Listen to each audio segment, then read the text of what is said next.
গল্পের শুরুতেই আমরা মরিস নামের এক চালাক চোরকে দেখি। তাকে ব্যাংক ডাকাতির মামলায় পুলিশ ধরে ফেলে এবং আজীবন কারাদণ্ডের জন্য বিশ্বের সবচেয়ে সিকিউর জেল আলকাতরাজে নিয়ে যাওয়া হচ্ছিল। আলকাতরাজ এমন একটি জেল যা সমুদ্রের মাঝে একটি ছোট দ্বীপের ওপর তৈরি করা হয়েছে। অর্থাৎ যদি কোনো বন্দী জেল ভেঙে বেরিয়েও আসে তবুও সে পালাতে পারবে না, কারণ সামনে তার পথ আটকাবে পানি। এই কারণেই এই জেলকে বিশ্বের সবচেয়ে নিরাপদ জেলের মর্যাদা দেওয়া হয়েছিল। এখানে শুধু বিশ্বের সবচেয়ে বিপজ্জনক অপরাধীদের রাখা হতো। কিন্তু খুব শিগগিরই এই জেলের সেই মর্যাদা মাটিতে মিশে যেতে চলেছিল, কারণ এখন এই জেলে প্রবেশ করেছে ফ্র্যাঙ্ক মরিস নামের এক চতুর চোর, যে আগেও বহুবার জেল ভেঙে পালিয়ে গেছে। তবে এবার মরিস একটু চিন্তায় পড়ে যায়, কারণ এই জেল ছিল অত্যন্ত কড়া নিরাপত্তায় ঘেরা। কিন্তু মরিস এখানে তার পুরো জীবন কাটাতে মোটেও রাজি ছিল না। সে যত তাড়াতাড়ি সম্ভব এই জেল থেকে পালাতে চাইছিল। জেলে ঢুকেই মরিস পালানোর কথা ভাবতে শুরু করে। তাকে মাথা থেকে পা পর্যন্ত সম্পূর্ণ তল্লাশি করে একটি সেলে বন্ধ করে দেওয়া হয়। তখন এক গার্ড এসে তাকে বলে, ওয়েলকাম টু আলকাতরাজ। আর এখান থেকেই আসল গল্প শুরু হয়। হঠাৎ একটি বেল বেজে ওঠে এবং সব সেলের দরজা স্বয়ংক্রিয়ভাবে খুলে যায়। অফিসাররা বন্দীদের বাইরে ডেকে আনে। এই জেলের নিয়মকানুনও ছিল খুবই কঠোর। বন্দীদের পরিষ্কার পরিচ্ছন্ন থাকা এবং সময় মতো সেলে ফিরে যাওয়ার নিয়ম মেনে চলতে হতো। সবাই একই ইউনিফর্ম পরে লাইনে দাঁড়িয়ে নাস্তা খেতে আসে। মরিসের সামনে লিটমাস নামের এক বন্দী ছিল। মরিস জিজ্ঞেস করে, আমাকে তো কাঁটা চামচি দেওয়া হয়নি, এখন আমি নুডলস কিভাবে খাবো? লিটমাস তাকে বলে, এটা তোমার বাড়ি না, যা পেয়েছো চুপচাপ সেটাই খেয়ে নাও। ঠিক তখনই উলফ নামের এক ভয়ঙ্কর বন্দী মরিসকে উত্ত্যক্ত করতে শুরু করে। জেলের প্রতিটি বন্দী উলফের কারণে বিরক্ত ছিল। সে সবার উপর নিজের ইচ্ছা চাপিয়ে দিত এবং তার বিরুদ্ধে অনেক ধর্ষণের অভিযোগও ছিল। এই জেলে একের পর এক বিপজ্জনক অপরাধীদের রাখা হতো। এদিকে লিটমাস মরিসের কাছে একটু খাবার চায় এবং সেই সময় মরিস তাকে নিজের প্লেটটা দিয়ে দেয়। কিন্তু যখন মরিস টেবিলের নিচে তাকায় তখন সে বুঝতে পারে লিটমাস নিজে খাচ্ছে না, বরং খাবারটা একটা ইঁদুরকে খাওয়াচ্ছে।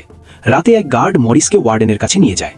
যখন মরিস ওয়ার্ডেনের অফিসে পৌঁছায়, ওয়ার্ডেন তাকে বলে, আমি জানি তুমি খুব তীক্ষ্ণ মস্তিষ্ক এবং অনেক বুদ্ধিমান, কিন্তু এখানে এসবের কোনো মূল্য নেই, কারণ তোমার মতো অনেকেই এসেছে আর চলে গেছে, কিন্তু কেউ এখান থেকে বাঁচতে পারেনি। এখানে বন্দীদের খুব কঠোর নিয়ম মেনে চলতে হয়। 2 মাসে মাত্র একবার কেউ তোমার সাথে দেখা করতে পারবে, তাও যদি আমার মেজাজ ভালো থাকে। ওয়ার্ডেন ছিল খুবই কঠোর মানুষ, যে সামান্য ভুলের জন্য বন্দীদের কঠিন শাস্তি দিত। সে বলে, এখান থেকে পালানোর কথা ভাবতেও যেও না, না হলে তোমাকে টুকরো টুকরো করে ফেলা হবে। এর উত্তরে মরিস বলে, না স্যার, আপনি থাকতে এখান থেকে পালানোর কথা কেউ ভাবতেই পারে না। কিন্তু আসলে প্রথম দিন থেকেই মরিসের মাথায় পালানোর পরিকল্পনা শুরু হয়ে গিয়েছিল। এই সময় সুযোগ পেয়ে সে ওয়ার্ডেনের নেল কাটার চুরি করে ফেলে। যদিও সেটা খুব ছোট একটা জিনিস ছিল, কিন্তু মরিস জানতো আলকাতরাজের মতো জেলে এই ছোট জিনিস দিয়েও বড় কাজ করা যায়। সেলে ফিরে মরিস সেই নেল কাটারটা বাইবেলের ভিতরে লুকিয়ে রাখে। পরের দিন বাথরুমে উলফ আবার তাকে বিরক্ত করতে আসে, কিন্তু এবার মরিস তাকে ছাড়ার মতো ছিল না। এবার সে তার আসল রূপ দেখায় এবং উলফকে ধরে ভালো করে পেটায়। উলফকে মারার পর মরিসের জেলের ভেতরে আলাদা একটা দাপট তৈরি হয়ে যায়। এখন সবাই মরিসকে ভয় পেতে শুরু করে। এরপর মরিসকে লাইব্রেরিতে কাজ দেওয়া হয়। সেখানে তার দেখা হয় ইংলিশ নামের এক ব্যক্তির সাথে। সে এই জেলের এক সিনিয়র বন্দী। ইংলিশকেও 2 জন মানুষকে খুন করার কারণে আজীবন কারাদণ্ড দেওয়া হয়েছিল। সে এই জেলে নিজের অর্ধেক জীবন কাটিয়ে দিয়েছে এবং জেলের প্রতিটি কোণ তার চেনা, জেলের প্রতিটি খবর তার জানা থাকে।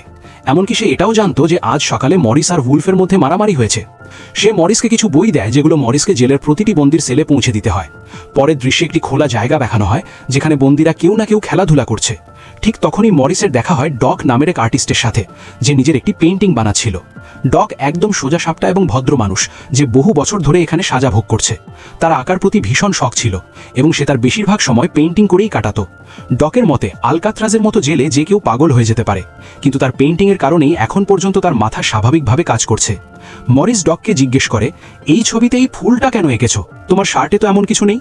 ডক বলে, এটা আমার সুখ, যা শুধু পেইন্টিংয়ের মধ্যেই আছে, আমার মনে নয়। এরপর মরিস যখন ডান দিকে তাকায় তখন সে উপরে ইংলিশকে দেখতে পায়। মরিস ইংলিশের দিকে যায়। যখন সে কাছে পৌঁছায় তখন ইংলিশের লোকজন তাকে থামিয়ে দেয়। তখন ইংলিশ ইশারা করে বলে, ও আমাদেরই লোক, তাকে আসতে পাও। মরিস তার পাশে গিয়ে বসে এবং সঙ্গে সঙ্গেই নিজের মনের কথা বলে ফেলে। মরিস তাকে বলে, এখান থেকে পালাতে আমাকে সাহায্য করবেন? এই কথা শুনে ইংলিশ হেসে ওঠে। সে বলে, দেখো ছেলে, এটা শুধু একটা জেল নয়, এটা আমাদের সবার কবর। এখান থেকে বের হতে হলে আগে আমাদের মরতে হবে, তখনই আমাদের মৃতদেহ এখান থেকে কবরস্থানে পৌঁছতে পারবে। চলো ধরেই নাও তুমি এই উঁচু দেওয়াল টপকে গেলে, তারপর সেই বিপজ্জনক নিরাপত্তা পেরিয়ে গেলে, আর কোনোভাবে শত শত গার্ডকে ফাঁকি দিয়ে জেল থেকে বেরিয়েও গেলে, তবুও তুমি পালাতে পারবে না, কারণ সামনে তোমার পথ আটকাবে সমুদ্র। তাই সময় নষ্ট করো না, চুপচাপ সাজা ভোগ করো, অন্তত বেঁচে তো থাকবে। কিন্তু মরিস তার সিদ্ধান্তে অটল ছিল। সে যেভাবেই হোক এই জেল থেকে পালাতে চাইছিল। সেই রাতেই এক অফিসার মরিসকে জানায় যে পরের দিন থেকে তাকে কার্পেন্ট্রির কাজ দেওয়া হবে, প্রতি ঘন্টায় 50 সেন্ট করে মজুরিও দেওয়া হবে। মরিস সঙ্গে সঙ্গে এই কাজের জন্য রাজি হয়ে যায়, কারণ তার মনে হয়েছিল সেখানে এমন কোনো যন্ত্র সে পেতে পারে, যা তার পালাতে কাজে লাগবে। পরের দিন মরিস লিটমাসকে জিজ্ঞেস করে এখান থেকে বের হওয়ার কোনো রাস্তা আছে কিনা। লিটমাস বলে, আরে এটা তো খুবই সহজ, প্রতিটি সেলে একটা এয়ার ভেন্ট থাকে, সেটার মাধ্যমে তুমি ছাদে পৌঁছতে পারো, সেখান থেকে হয়তো তুমি পালাতে পারবে। এটা বলে সে মরিসের দিকে হাসতে হাসতে সেখান থেকে চলে যায়। তখন ডগ মরিসকে সাবধান করে দেয় যে উলফ তার দিকে আসছে। ঠিক তখনই উলফ ছুরি নিয়ে মরিসের ওপর আক্রমণ করতে আসে। মরিস নিজের কোট হাতে পেঁচিয়ে নিয়ে তার সাথে লড়াই শুরু করে। এদিকে এক গার্ড এসে তাদের থামাতে গেলে উলফ গার্ডের উপরও ছুরি দিয়ে আঘাত করে। এখন পরিস্থিতি আরও খারাপ হয়ে যায় এবং ওয়াচ টাওয়ারের গার্ড গুলি চালাতে শুরু করে। তখন গিয়ে মরিস আর উলফ লড়াই থামায়। মরিস জানতই না যে ওয়াচ টাওয়ারেও একজন গার্ড রয়েছে। এখন থেকে সে জেলের প্রতিটি বিষয় একে একে খেয়াল করতে শুরু করে। মরিস আর উলফকে গার্ডরা ডি ব্লকে নিয়ে যায়, যেখানে বন্দীদের পুরো রাত অন্ধকারে রেখে নির্যাতন করা হয়। এটা এমন একটা সেল যেখানে কোনো বন্দী যেতে চায় না। যাওয়ার আগে উলফ মরিসকে হুমকি দিয়ে বলে, তোর মৃত্যু আমার হাতেই হবে। সেই রাতে মরিসকে বিভিন্ন ধরনের নির্যাতন সহ্য করতে হয়, যার ফলে তার অবস্থা খুব খারাপ হয়ে যায়। 2 সপ্তাহ এই অন্ধকার সেলে থাকার পর তাকে আবার তার নিজের সেলে ফিরিয়ে আনা হয়। সেখানে লিটমাস তার পোষা ইঁদুরের মাধ্যমে মরিসকে একটি নোট পাঠায়, যেখানে লেখা ছিল, ওয়েলকাম ব্যাক মরিস। একদিন চার্লি নামে এক নতুন বন্দী আসে, যাকে মরিসের পাশের সেলে রাখা হয়। খুব দ্রুতই মরিস আর চার্লির মধ্যে বন্ধুত্ব হয়ে যায়। মরিস তাকে তার অন্য বন্ধুদের সাথেও পরিচয় করিয়ে দেয়। এই সময় ওয়ার্ডেন হঠাৎ করে কোনো খবর না দিয়ে প্রতিটি বন্দীর সেল পরীক্ষা করতে শুরু করে। যখন সে ডকের সেলে যায় তখন সেখানে তার আঁকা অনেকগুলো পেইন্টিং দেখতে পায়। ওয়ার্ডেন অবাক হয়ে যায়, কারণ দিন দিন তার পেইন্টিংয়ের সংখ্যা বাড়ছিল। ডক ওয়ার্ডেনের একটি ছবিও এঁকে রেখেছিল। সেটি দেখে ওয়ার্ডেন হাসতে শুরু করে, কিন্তু কেন তা বোঝা যায় না। পরের দিন ওয়ার্ডেন গার্ডদের আদেশ দেয় ডকের সেলে থাকা সব পেইন্টিং বাইরে ফেলে দিতে। ওয়ার্ডেনের এই সিদ্ধান্ত ডককে ভেতর থেকে পুরোপুরি ভেঙে দেয়, কারণ সে শুধু তার পেইন্টিংয়ের উপর ভর করেই বেঁচেছিল। সে তার প্রতিটি আঁকা ছবিকে খুব ভালোবাসত, কারণ এখানে সেটাই ছিল তার একমাত্র আনন্দ, আর সেটাও তার কাছ থেকে কেড়ে নেওয়া হয়। মরিস তাকে বোঝানোর চেষ্টা করে যে এতে কিছু যায় আসে না, এগুলো তো শুধু পেইন্টিং, তুমি আবার নতুন করে বানাতে পারবে। কিন্তু ডক এই ধাক্কা থেকে বের হতে পারছিল না। পরের দিন তাকে দেখে মরিস গার্ডকে বলে, দয়া করে ডকের দিকে নজর রাখবেন, সে খুবই অস্থির আর ভাঙা অবস্থায় দেখাচ্ছিল, কোথাও যেন সে নিজেকে ক্ষতি না করে ফেলে। তখন গার্ড মরিসকে বলে, তুমি তোমার কাজ নিয়ে থাকো। ডককেও মরিসের সঙ্গে কার্পেন্ট্রির কাজ দেওয়া হয়। ঠিক তখন ডক চুপচাপ মরিসের পকেটে কিছু রেখে দেয়। তারপর সে এক গার্ডকে ডাকে এবং কার্পেন্ট্রির জন্য দেওয়া কুঠার দিয়ে নিজের 3টি আঙুল কেটে ফেলে। সে বলে, যে আঙুলগুলো দিয়ে আমি আর ছবি আঁকতে পারবো না সেগুলোর আমার কোনো দরকার নেই। এটা বলে সে চিৎকার করতে থাকে। তখন গার্ডরা এসে তাকে ধরে নিয়ে যায়। মরিস দেখে যে ডক তার কোটের ভেতর সেই ফুলটা রেখে দিয়েছে, যেটা দিয়ে সে তার পেইন্টিং বানিয়েছিল। হয়তো সে মরিসকে বোঝাতে চেয়েছিল যে এই লোকগুলো তার সুখ কেড়ে নিয়েছে। মরিস ডকের কাটা আঙুলগুলো তুলে একটি বাক্সে রাখে এবং গার্ডকে বলে, এটা নিয়ে গিয়ে তোমার ওয়ার্ডেনকে দাও, এটা দেখে সে খুব খুশি হবে। পরের দিন মরিস তার সেলে বসেছিল। তখন সে দেখে একটা তেলাপোকা এয়ার ভেন্টের ভেতর ঢুকে যাচ্ছে। এটা দেখে সে বুঝতে পারে যে এখান দিয়ে বাইরে যাওয়ার কোনো না কোনো পথ নিশ্চয়ই আছে। এমন সময় ইংলিশ এসে তাকে বলে যে ডক নিজের আঙুল কেটেছে, কারণ তাকে আর পেইন্টিং করার অনুমতি দেওয়া হয়নি। এই কারণেই সে বিরক্ত হয়ে নিজের আঙুল কেটে ফেলেছে। এটা শুনে মরিস খুব রেগে যায়। পরের দিন ডাইনিং হলে ওয়ার্ডেন মরিসকে জিজ্ঞেস করে, তুমি এই ডককে এত সমর্থন করছো কেন? মরিস বলে, এমন কিছু নয়। এটা বলে সে আবার টেবিলে গিয়ে বসে পড়ে। সেখানে তার দেখা হয় 2 ভাই জন এবং ক্ল্যারেন্সের সাথে, কিন্তু মরিস তাদের সঙ্গে এমনভাবে কথা বলে যেন সে তাদের আগে থেকেই চেনে। আসলে জন আর ক্ল্যারেন্স অন্য এক জেলে মরিসের গ্যাংয়ের সদস্য ছিল। এখন জনের কাছে জেল থেকে পালানোটা সহজ মনে হতে থাকে, কারণ এই 2 ভাইও মরিসের মতোই তীক্ষ্ণ বুদ্ধির ছিল। আর এখন তারা 3 জন মিলে জেল থেকে পালানোর পরিকল্পনা করতে শুরু করে। দুপুরে চার্লির গার্লফ্রেন্ড তার সাথে দেখা করতে আসে। অন্যদিকে ইংলিশের মেয়েও তার সাথে দেখা করতে আসে। মেয়েকে দেখে ইংলিশের চোখে পানি চলে আসে, কারণ তার মেয়ে তার অনুপস্থিতিতেই অনেক বড় হয়ে গেছে। নিজের মেয়ে শৈশব দেখতে না পারার কষ্ট তার মনে গভীরভাবে রয়ে গেছে।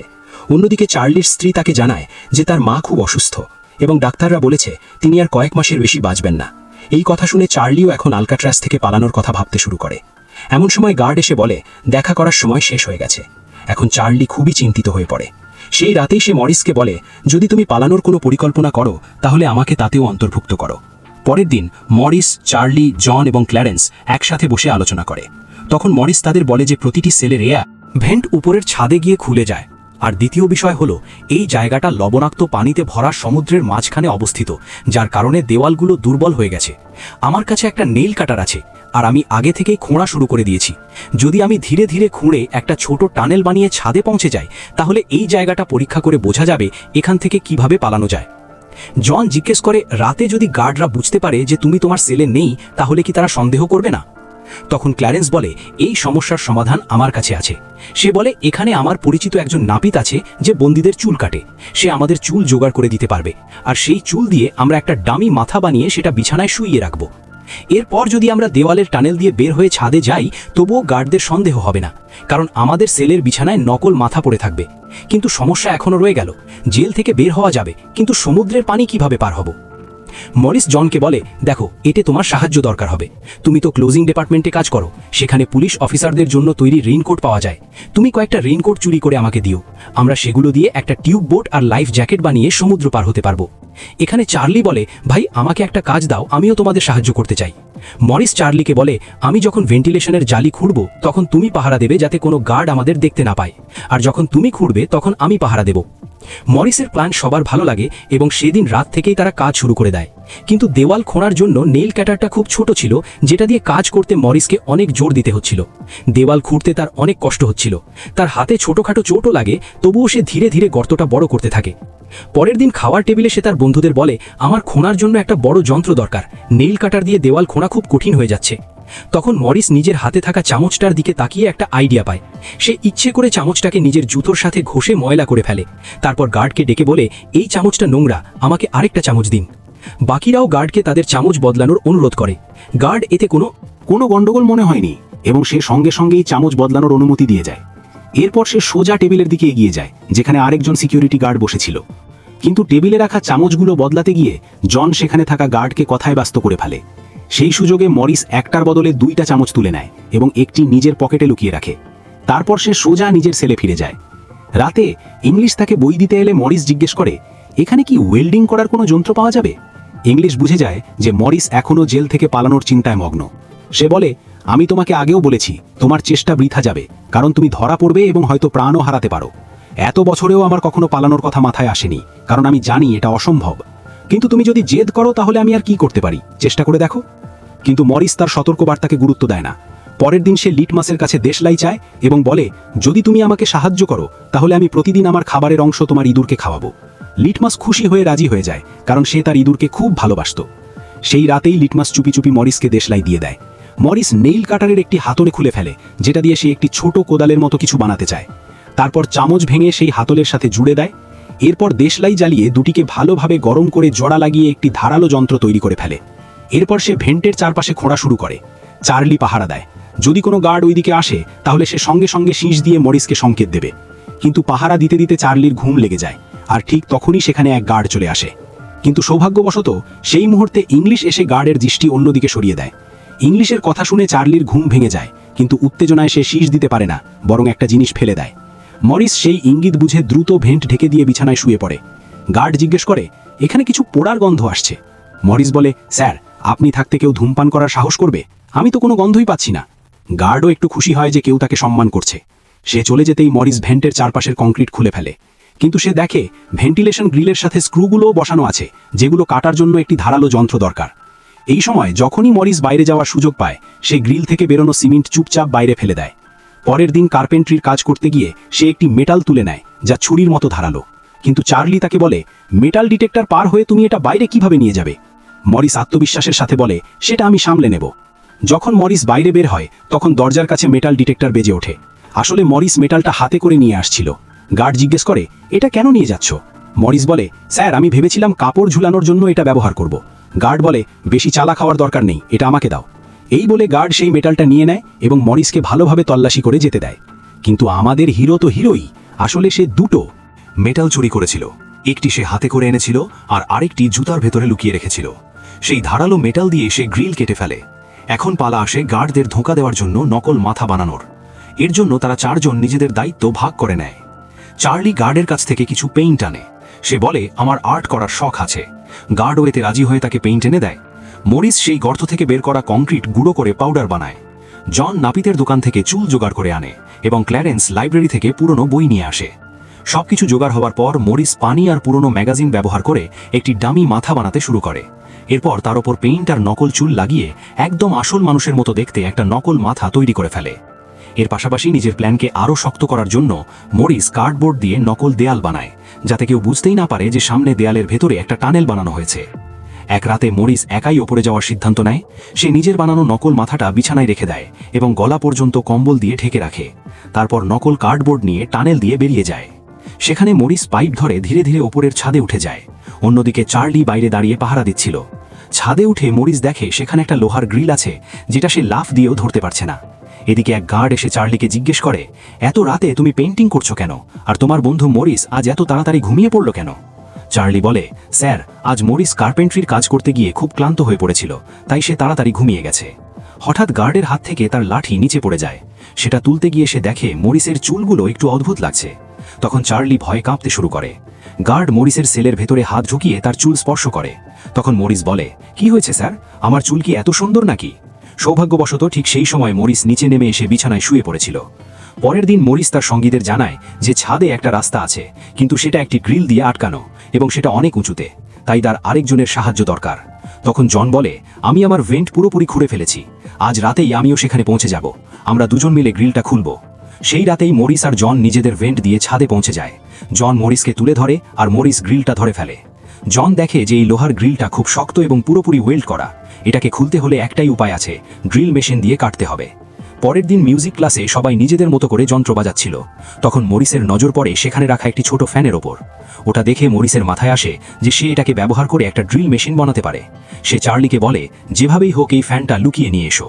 চার্লি সহজেই সেই ছোট ফ্যানটা তার ইনস্ট্রুমেন্ট বক্সের ভেতরে লুকিয়ে ফেলে। যখন সে বাইরে বেরোয়, গার্ডরা তার বক্স চেক করে এবং তাকে যেতে দেয়। ফ্যানটা মরিসের হাতে আসতেই সে সেটার উপর কাজ শুরু করে এবং কয়েক ঘন্টা পর মরিস সেই ফ্যান দিয়ে একটি ড্রিল মেশিন বানিয়ে ফেলে। সেই রাতে মরিস আর চার্লি ছাদে উঠে লোহার রডগুলো ড্রিল মেশিন দিয়ে কাটতে শুরু করে।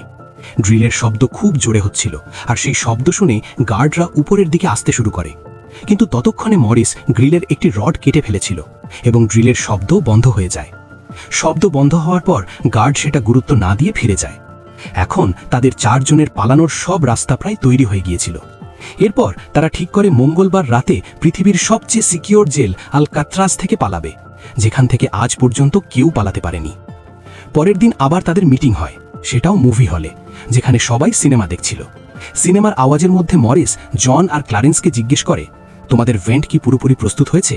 আর সেই রেইনকোটগুলোর কি অবস্থা, যেগুলো দিয়ে আমরা টিউব আর লাইফ জ্যাকেট বানাবো? তারা বলে, সব প্রস্তুত, আমাদের ডামি মাথাও একদম রেডি, এখন শুধু পালানোর অপেক্ষা। পরের দিন সকালে নাস্তার সময় মরিস ডকের দেওয়া ফুলটা টেবিলের উপর রাখে। ওয়ার্ডেন যখন ফুলটা দেখে, তখন সে তাদের টেবিলে এসে ফুলটা মুছে ফেলে। এটা দেখে লিটমাস খুব রেগে যায়, কারণ এই ফুলটা ডকের প্রিয় ছিল, আর ডক এখন আর বেঁচে নেই।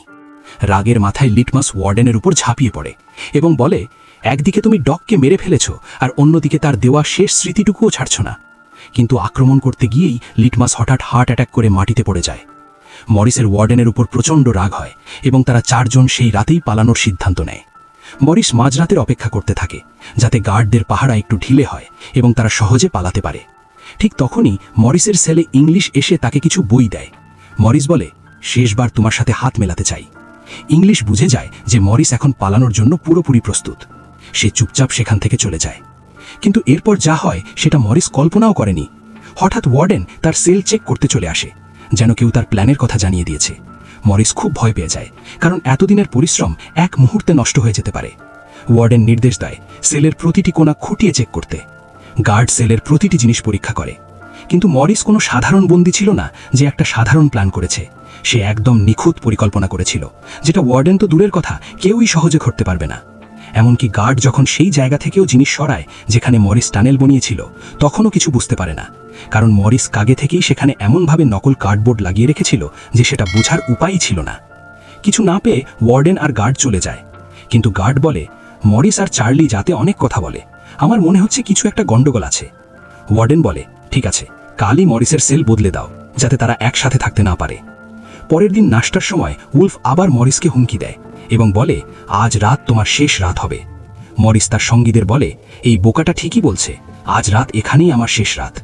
কিন্তু দুপুরেই উলফ আবার ছুরি নিয়ে মরিসের উপর হামলা করতে যায়। তখন ইংলিশ মাঝখানে এসে উলফকে ধরে ফেলে। আসলে ইংলিশও মরিসকে সাহায্য করতে চেয়েছিল। সে সফল হোক বা না হোক, সে মরিসকে সাহায্য করতে প্রস্তুত ছিল। সেই রাতে মরিস, জন, ক্ল্যারেন্স আর চার্লি নিজেদের ভেন্ট দিয়ে বের হয়ে ছাদে মিলিত হওয়ার পরিকল্পনা করে। চার্লিও প্রথমে তাদের সাথে পালাতে রাজি হয়, কিন্তু নিজের সেলে ফিরে সে ভয় পেয়ে যায়। একা বসে সে সিদ্ধান্ত নেয় যে সে আর এই প্ল্যানে থাকবে না। অন্যদিকে মরিস, জন আর ক্ল্যারেন্স নিজেদের ভেন্ট দিয়ে বের হয়ে ছাদে পৌঁছে যায়। তারা অনেকক্ষণ চার্লির জন্য অপেক্ষা করে, কিন্তু অনেক সময় পার হয়ে যাওয়ার পর যখন তারা বুঝতে পারে চার্লি আর আসবে না, তখন তারা তাকে ছেড়ে যাওয়ার সিদ্ধান্ত নেয়। তারা তিনজন তাদের প্ল্যান অনুযায়ী এগিয়ে যেতে শুরু করে। কিন্তু এদিকে চার্লির চোখের সামনে তার স্বাধীনতার স্বপ্ন দূরে সরে যাচ্ছিল। অন্যদিকে তারা তিনজন ধীরে ধীরে সার্চ লাইট এড়িয়ে পালাতে শুরু করে। এভাবে লুকিয়ে লুকিয়ে তারা বিল্ডিংয়ের শেষ প্রান্তে পৌঁছে যায়। ঠিক তখন সেলে বসে থাকা চার্লির মনে সাহস জেগে ওঠে এবং সেও পালানোর সিদ্ধান্ত নেয়। সে নিজের ভ্যান্ট দিয়ে বের হয়ে ছাদে পৌঁছে যায়, কিন্তু তখন অনেক দেরি হয়ে গেছে, কারণ সে একা ওই উপরের দরজায় পৌঁছাতে পারছিল না। অর্থাৎ ভয়ের কারণে সে নিজের স্বাধীনতার সুযোগটা হারিয়ে ফেলে। অন্যদিকে ওই তিনজন ছাদ থেকে পাইপ ধরে নিচে নেমে আসে এবং টাওয়ারে থাকা সিকিউরিটি গার্ডের চোখ এড়িয়ে জেলের শেষ দেয়াল পর্যন্ত পৌঁছে যায়। তারপর তারা একে একে সেই ফেন্সের দেয়ালে উঠে জেল থেকে বাইরে বেরিয়ে আসে। এখন তারা তিনজন দ্রুত দৌড়ে সমুদ্রের তীরে পৌঁছে যায়। এরপর তারা রেইনকোট বের করে মুখ দিয়ে তাতে বাতাস ভরতে শুরু করে। মুখ দিয়ে বাতাস ভরতে তাদের অনেক সময় লাগছিল, কিন্তু এর বাইরে তাদের আর কোনো উপায় ছিল না। তাই তারা সর্বশক্তি দিয়ে কোনোভাবে রেইনকোট দিয়ে বানানো টিউব বোটটা ফুলিয়ে তোলে এবং সেটাকে পানিতে নামিয়ে দেয়। এভাবেই তারা তিনজন আলকাত্রাজের সুনাম ভেঙে দিয়ে পালিয়ে যায়। পরের দিন সকালে এক গার্ড প্রতিটি সেল চেক করছিল। শুরুতে সবকিছু স্বাভাবিক মনে হয়, কিন্তু যখন সে চার্লির কাছে পৌঁছে তখন চার্লি তার সেলে ভূতের মতো দাঁড়িয়েছিল এবং মনে মনে নিজেকেই দোষ দিচ্ছিল যে যদি সে গত রাতে একটু সাহস দেখাতো তাহলে হয়তো অন্যদের সাথে পালাতে পারত। গার্ড জিজ্ঞেস করে, তোমার বন্ধু এত দেরি পর্যন্ত কেন ঘুমাচ্ছে? এটা বলে সে মরিসের সেলে গিয়ে তাকে ডাকতে থাকে, কিন্তু কোনো উত্তর না পেয়ে গার্ড রেগে যায় এবং সেল খুলে তাকে চুল ধরে তুলতে যায়। কিন্তু যখন সে জোরে বেঁধে ধরে তখন মাথাটা নিচে পড়ে যায়। এটা দেখে গার্ডের পায়ের নিচ থেকে যেন মাটি সরে যায়, কারণ মরিস আর সেলে নেই। সে এখন বাইরের দুনিয়ায় স্বাধীনভাবে ঘুরছে। বিছানায় শুধু তার ডামি মাথাটা পড়েছিল। এরপর পুরো আলকাত্রাজে সাইরেন বেজে ওঠে। পুরো জেলে খবর ছড়িয়ে পড়ে যে কয়েকজন বন্দী পালিয়ে গেছে। এরপর ওয়ার্ডেন জেলের প্রতিটি জায়গায় তাদের খুঁজতে শুরু করে। যখন তাদের জেলের ভেতরে খুঁজে পাওয়া যায় না, তখন সমুদ্রে সার্চ অপারেশন চালানো হয়। ওয়ার্ডেন বিশ্বাস করতে পারছিল না যে তারা পালিয়ে গেছে। তার মনে হচ্ছিল তারা নিশ্চয়ই পানিতে ডুবে মারা গেছে, কিন্তু ভেতরে ভেতরে সে জানত যে তারা খুবই শক্তিশালী ছিল এবং হয়তো সমুদ্র পার করে এখন স্বাধীনতার নিঃশ্বাস নিচ্ছে। হেডকোয়ার্টারের অফিসাররা ওয়ার্ডেনকে একের পর এক প্রশ্ন করতে থাকে, তুমি কি করছিলে যখন তারা পালাচ্ছিল? ওয়ার্ডেন ভীষণ চাপের মধ্যে পড়ে যায়। ঠিক তখনই সে ডকের সেই প্রিয় ফুলটা খুঁজে পায়। এর মানে ছিল মরিস ওয়ার্ডেনের কাছ থেকে ডকের প্রতিশোধও নিতে চেয়েছিল। এরপর সার্চ টিমের প্রধান এসে জানায় যে সব জায়গায় খোঁজা হয়েছে, কিন্তু তাদের কোনো মৃতদেহ পাওয়া যায়নি। তখন ওয়ার্ডেন নিজের চাকরি আর সুনাম বাঁচানোর জন্য বলে, রিপোর্টে লিখে দাও যে তারা পালানোর চেষ্টা করেছিল কিন্তু পানিতে ডুবে মারা গেছে। কিন্তু তার এই কথায় কেউই পুরোপুরি বিশ্বাস করতে পারেনি। এরপর মরিস আলকাত্রাজ জেল ভেঙে পালানোর কারণে সারা বিশ্বে জিনিয়াস হিসেবে পরিচিত হয়ে যায়। এই ঘটনার 1 বছর পর আলকাত্রাজ জেল বন্ধ করে দেওয়া হয়, কারণ আর কেউ নিশ্চিত করে বলতে পারছিল না যে এখান থেকে কেউ পালাতে পারবে না। এভাবেই সত্য ঘটনা অবলম্বনে তৈরি এই গল্পের সমাপ্তি হয়।